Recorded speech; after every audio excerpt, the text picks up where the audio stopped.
So Apple's monopolistic App Store practices seem to be crumbling down slowly. So Apple is not going to be making at least as much money from Netflix anymore.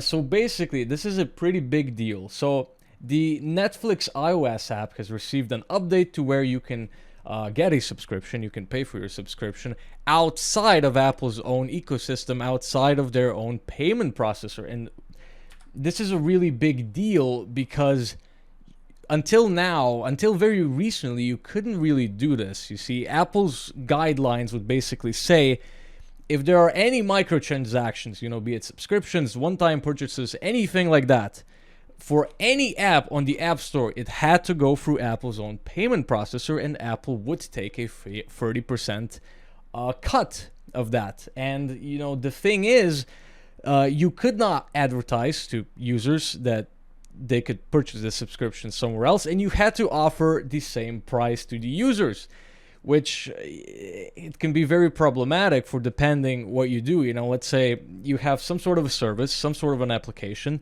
and the subscription for that is like $5 a month, right?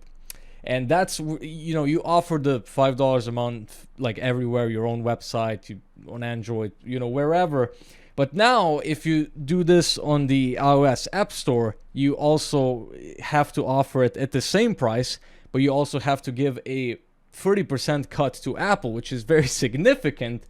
So, maybe the users that you get through the iOS App Store, with those, you're actually just losing money because your margins are going to be affected by the Apple's 30%, and you can make it more expensive. It would be fine if it was like, hey, on iOS it costs like $7. On our website it costs $5 because we don't have to pay a 30% margin. But you can do that. So it kind of screwed a lot of developers in a lot of ways. So this is a very exciting news topic, specifically for developers.